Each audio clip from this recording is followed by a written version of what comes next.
Hello and welcome to the Conscious Capitalists, hosted by two of the co-founders of the Conscious Capitalism movement and co-authors of the Conscious Capitalism Field Guide from Harvard Business Press, Raj Sisodia and Timothy Henry. Each week, this podcast covers current events and business news and Raj and Timothy's latest thinking on what it takes to build a conscious business. For more information and notes from the show, go to www.theconsciouscapitalists.com. And now, Raj and Timothy. So welcome, everybody. Welcome to this, which is our first podcast of The Conscious Capitalists. And your hosts for today will be myself, Timothy Henry, one of the co-founders and a co-author of a book on conscious capitalism called The Conscious Capitalism Field Guide. And with me is my partner in crime, Raj Sisodia. Raj. Hi, everyone. Welcome to this new podcast. We hope to have a lot of fun discussing these ideas and hopefully sharing some enlightenment and inspiration along the way. Great. Raj, maybe just as a way of introducing people to us and to you a little bit more, what are some of the things that were really important for you around getting involved? You know, we both were there at the beginning of this movement. What was important to you at the beginning? Well, for me, it was the beginning of a new chapter in my life. You know, I'd been a business professor at that point for about 21 years or so. But I had just published a book called Firms of Endearment, which is how, as you recall, you and I met. You came to a talk I gave in downtown Boston on that. And that really was a revelation for me because I had been, I would say, kind of part of that old narrative of business. I had been teaching that. That's what I had been taught.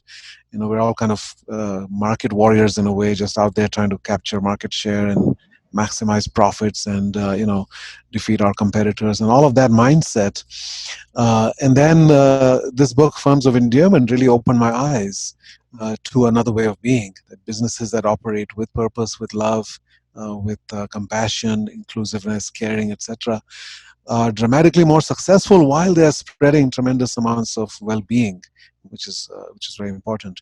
And so along that journey, I kind of discovered my purpose, or my purpose found me. And then that led me to meet with John Mackey. One of the companies featured in that book was Whole Foods. And I had a vision for what I was calling the Institute for New Capitalism, or INC. And I shared that with John at the end of our day together, and he's looked at that and said, that's my vision as well, but I like the phrase conscious capitalism. So that's kind of how all of that came about. And then as you and I and a bunch of others met at John's ranch in February of 2008 and said, let's try to do something. And then we created that event later that year. So for me, it was really connecting to my heart and soul.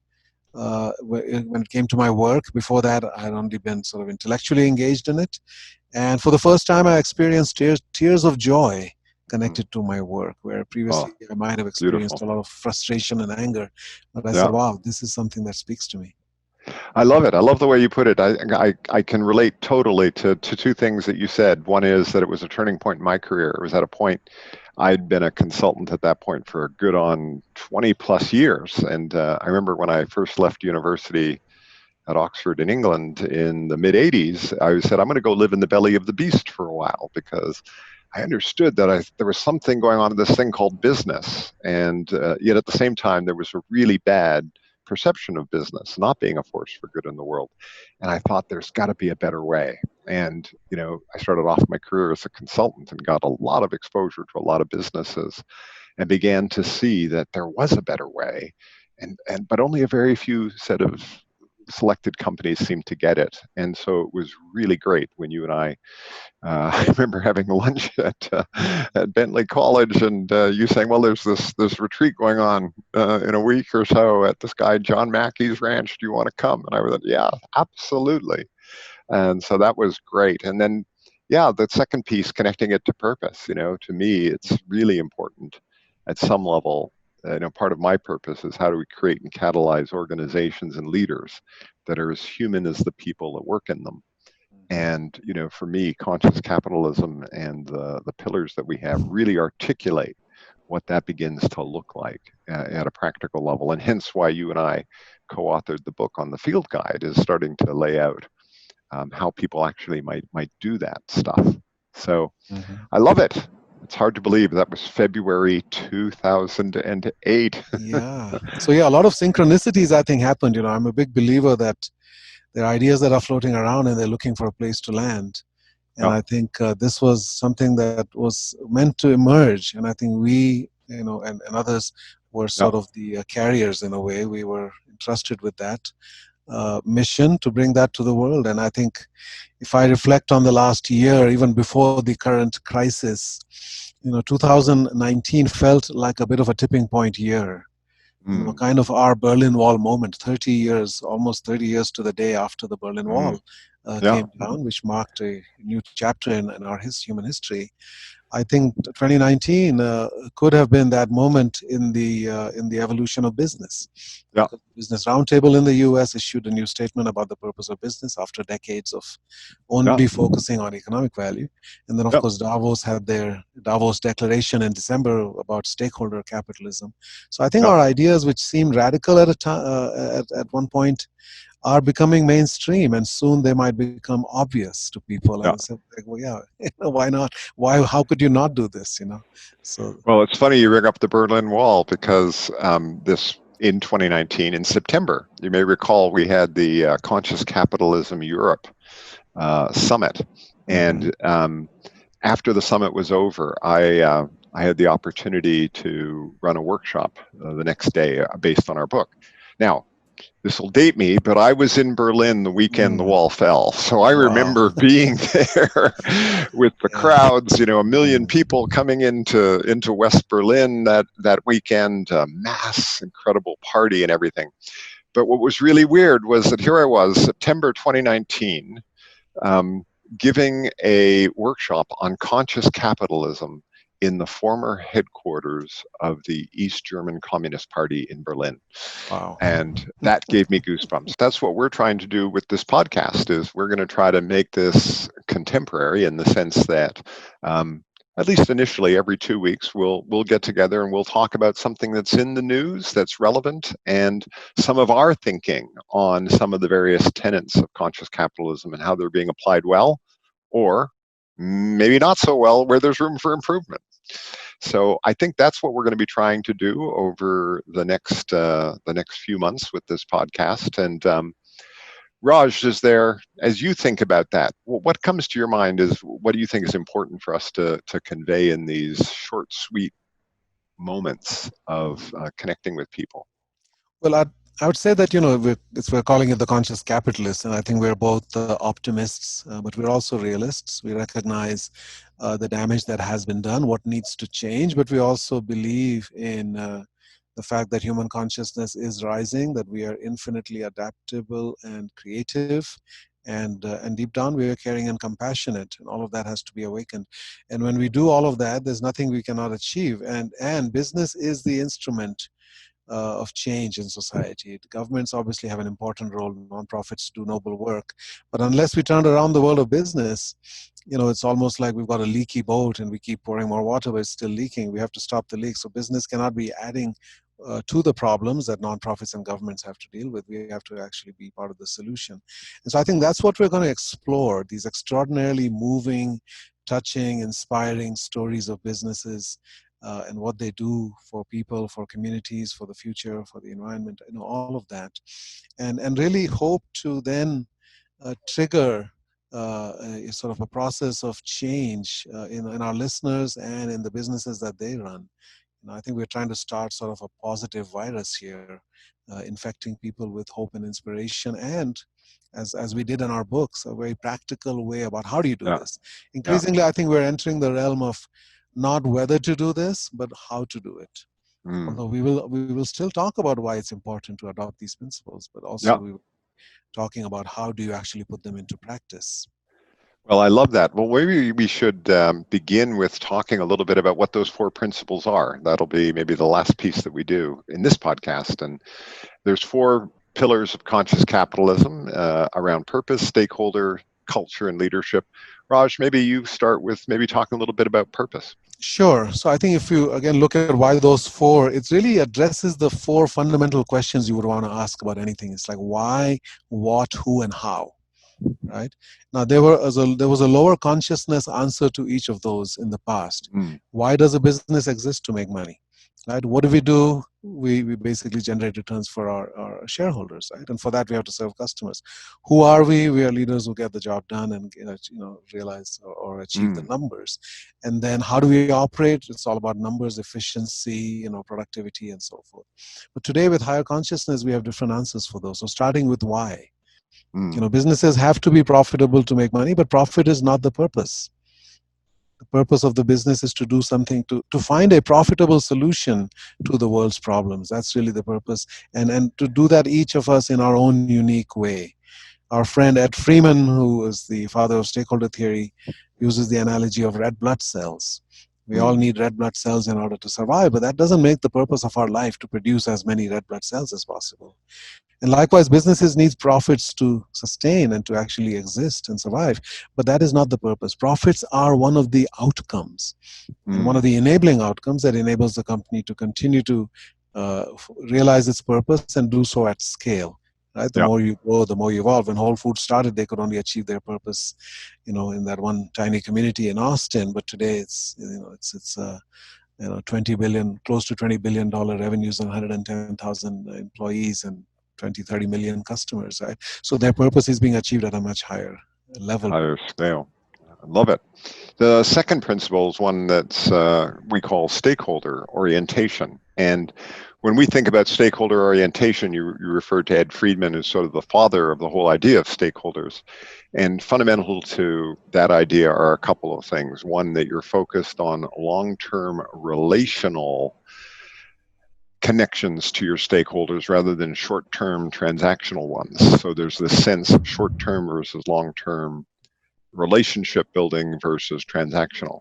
Second piece around that is really around taking a systems view of the business, not looking at it as individual win-lose transactions with particular elements, but rather looking at the whole and saying, how do we create, in a sense, a healthy ecosystem for our business? And if we have a healthy ecosystem, then ultimately our shareholders will get higher returns than if we're trying to play whack-a-mole in a sick ecosystem. And the thought experiment I love to have is say, listen, if your customers don't like you, your employees don't like working here, your suppliers hate working with you, the communities don't want you in their backyard, and you have a horrible reputation for what you're doing with the environment, good luck with what the returns will be to your shareholders in that model. So at one hand, that's sort of obvious, but we believe it's one of the critical elements of creating a conscious capitalist company is looking at how we create these win-win opportunities with all our stakeholders over the long term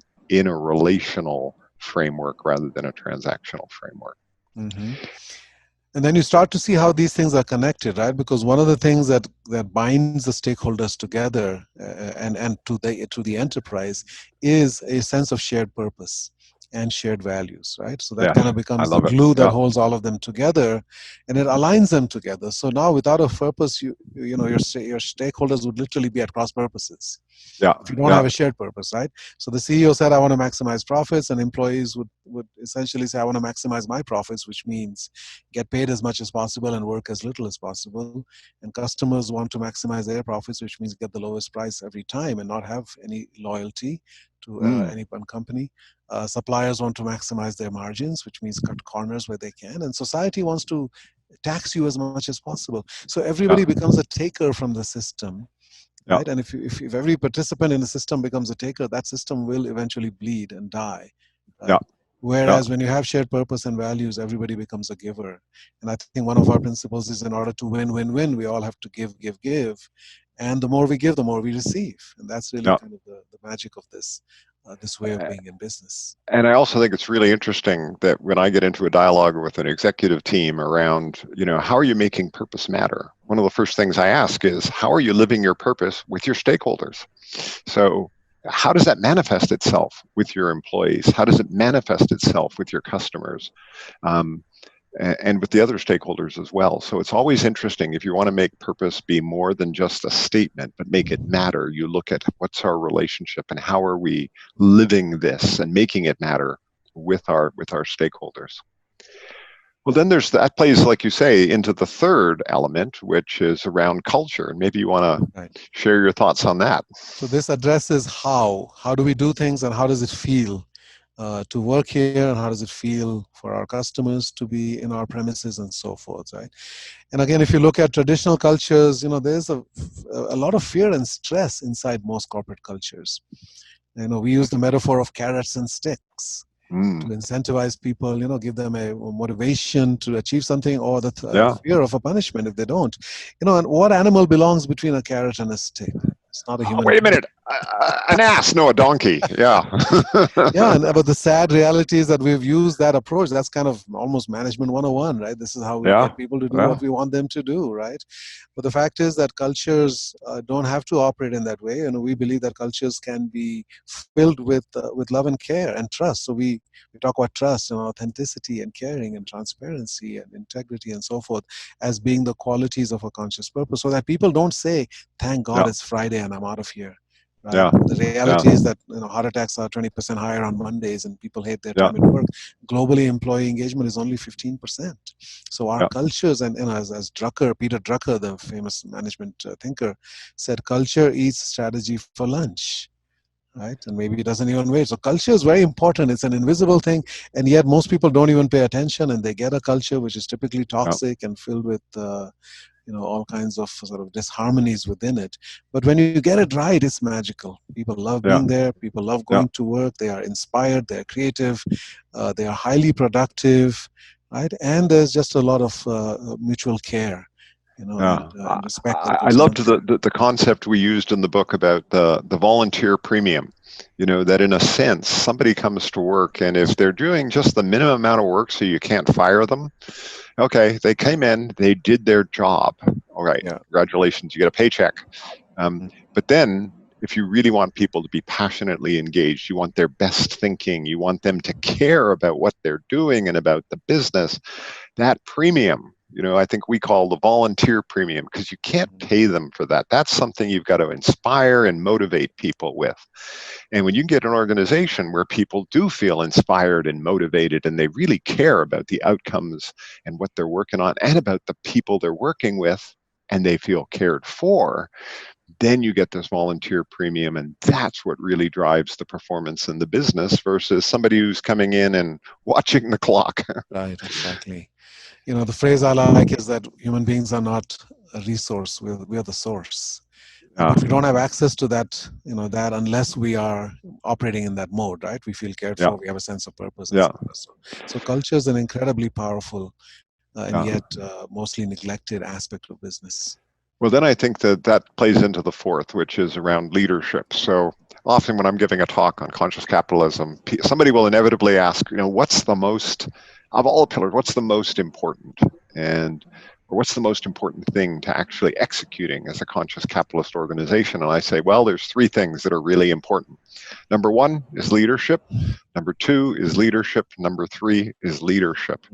And so this whole journey begins with having leaders who've raised their awareness to a high enough level to understand that there is a different and a better way of running your business. Now, to do that requires you to be a different kind of leader, what we call a conscious leader, more akin to what we'd call a servant leader than the Gordon Gekko greed is good model that maybe was popular at one point in the business narrative. Yeah, so we say you cannot have a conscious business without a conscious leader, and you cannot be a conscious leader unless you're a conscious human being. So a big part of this journey is working on yourself as a leader and becoming more conscious, awakening to the reality of what lies in front of us and what we are called upon to do. So this is an incredibly important journey that we all have to be on. I think this is a never-ending journey for us, and I think that's one of the great truisms about conscious businesses is that they are continually focused on deepening the consciousness, and there's no limit to how far that can take us. And one of the important points I think to remember about all of these four pillars, we call them pillars, we also refer to them as tenets, right? A tenet is a pillar of fundamental belief. In other words, you have to do these things because you believe in them. These are not tactics. These are not tactics to make more money. We will show later on in this podcast as we go through this, the business case and why this results in substantially greater financial performance over time. But there are companies who look at that and say, oh, that's why we will do this. I said, these are not tactics. If you do these only to make money, they probably won't work. You do them because you believe in purpose. You believe that we should take care of all of our stakeholders, right? That it matters what kind of experience people have at work, etc. And then the incredible thing is that inevitably these companies that are the pillars or the poster children for conscious capitalism happen to be the most profitable businesses in their industries. So it's an interesting paradox that if you live into this, if you lean into it in a real, genuine, and authentic way, ultimately you hit higher performance. Now, there's one thing you mentioned which I want to come back to, which is around this idea of conscious leadership. Often people say, well, my CEO doesn't get it. He or she, and my response is, anybody in the room a human being? Okay, all the human beings here, do you have a level of consciousness? I mean, how do you want to show up as a leader? What's your legacy? So you can create a pocket of conscious capitalism within your organization where you are today. You don't have to wait until there's approval from the top to begin this journey. Wherever you are, if you have people you're working with, then you have an opportunity to create a different kind of business narrative and a different kind of business environment by beginning to apply and live these tenets. And I think that's really important, because I think too often they're saying, well, that wouldn't work here because my boss doesn't believe in this. And it's like, well. Yeah, so I think creating these islands of consciousness within an organization, I think eventually can, accumulate and hopefully inspire change at the top as well. But ultimately, I have found in the long run, for the entire organization to transform, this leadership has to. Oh yeah. Ultimately. I think that's right, and I think the narrative that I've seen in some of the organizations I've worked with is people will eventually start saying, wow, they're really outperforming some of the other units. What are they doing over there? Mm-hmm. And it creates this curiosity of, well, like, wow, they're really performing at a significant level above some of the other units in that area. What's going on? And then they go and they look. And some of those people may eventually get promoted into the CEO role. So then they can implement it. Well, so that's sort of the baseline of what we're going to be trying to do over the coming weeks and months, and thought we'd just introduce you to ourselves and to the idea of conscious capitalism. I hope you enjoyed this. Stay tuned for our next episode. On whatever service you're using to view this, there is a subscribe button. Please hit subscribe. And you can also connect with us at our website called theconsciouscapitalists.com. That's theconsciouscapitalists with an S.com. Thanks so much for your time and attention. If you have any feedback or thoughts or questions, feel free to reach out to Raj or I, and we'll try to address those as we go forward. Thanks for your time and attention. Be well. Thank you all, and see you along the journey.